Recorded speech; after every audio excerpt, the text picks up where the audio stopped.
ఒక్క చిన్న మాట ద్రౌపది జీవితాన్ని మార్చేసింది. అర్జునుడిని ప్రేమించిన ఆమె చివరికి 5 మంది భర్తలతో జీవితం పంచుకోవాల్సి వచ్చింది. అసలు ఆ ఒక్క మాట ఏంటి? అందరికీ నమస్కారం. Welcome to my channel BMD devotional stories. కౌరవుల కుట్రల నుండి ప్రాణాలతో బయటపడ్డ పాండవులు ఆ సమయంలో ఒక చిన్న కుటీరంలో సాధారణ జీవితం గడిపేవారు. రోజు భిక్షాటనకు వెళ్లి తెచ్చిన ఆహారాన్ని అందరూ సమానంగా పంచుకొని తినేవారు. కుంతీదేవి తన కుమారులను ఎంతో ప్రేమగా పెంచింది. వారి మధ్య చిన్న చిన్న గొడవలు, అసూయలు, మనస్పర్ధలు రాకుండా ఎప్పుడూ జాగ్రత్త పడేది. ఎందుకంటే ఆమెకు తెలుసు, ఈ 5గురు ఎప్పుడు ఒక్కటిగా ఉంటేనే ప్రపంచాన్ని గెలవగలరు అని. పాండవులు కూడా తల్లి మాటను ధర్మంగా భావించేవారు.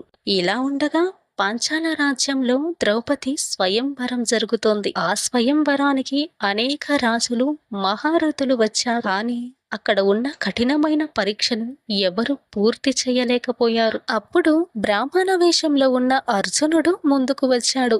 ఒక్క బాణంతో లక్ష్యాన్ని ఛేదించి ద్రౌపది మనసును గెలుచుకున్నాడు. కొన్ని కథల ప్రకారం ద్రౌపది, అర్జునుడు ఒకరిపై ఒకరికి ముందే అభిమానం ఉందని కూడా చెబుతారు. వివాహం తరువాత అర్జునుడు ద్రౌపదిని తీసుకుని తమ చిన్న కుటీరానికి వచ్చాడు.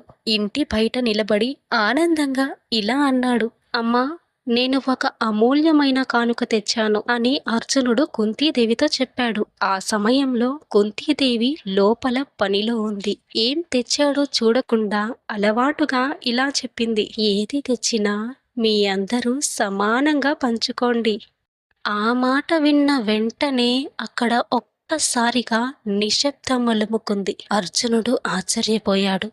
ద్రౌపది ఆశ్చర్యపోయింది. కుంతీదేవి బయటకు వచ్చి చూసేసరికి అర్జునుడి పక్కన ద్రౌపది నిలబడి ఉంది. తాను అనుకోకుండా చెప్పిన మాట వల్ల పరిస్థితి ఎంత తలకిందులైందో, ఎంత పెద్ద మలుపు తిరిగిందో కుంతీదేవికి అర్థమైంది. కానీ పాండవులు తల్లి మాటను ధర్మంగా భావించారు. ఆమె మాట అబద్ధం కాకూడదని నిర్ణయించుకున్నారు.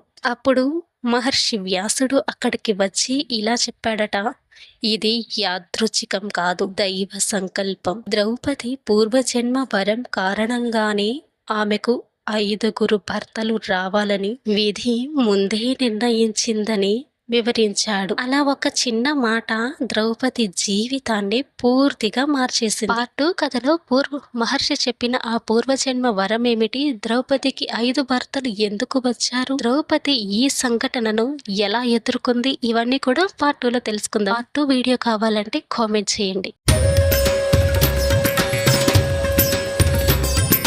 ఇంకా మీరు వీడియోని లైక్ చేయలేదు, వీడియో నచ్చితే లైక్ చేయండి. నేను చెప్పే కథలు మీకు నచ్చినట్లయితే నా ఛానల్ని సబ్స్క్రైబ్ చేసుకోండి. Thank you for watching.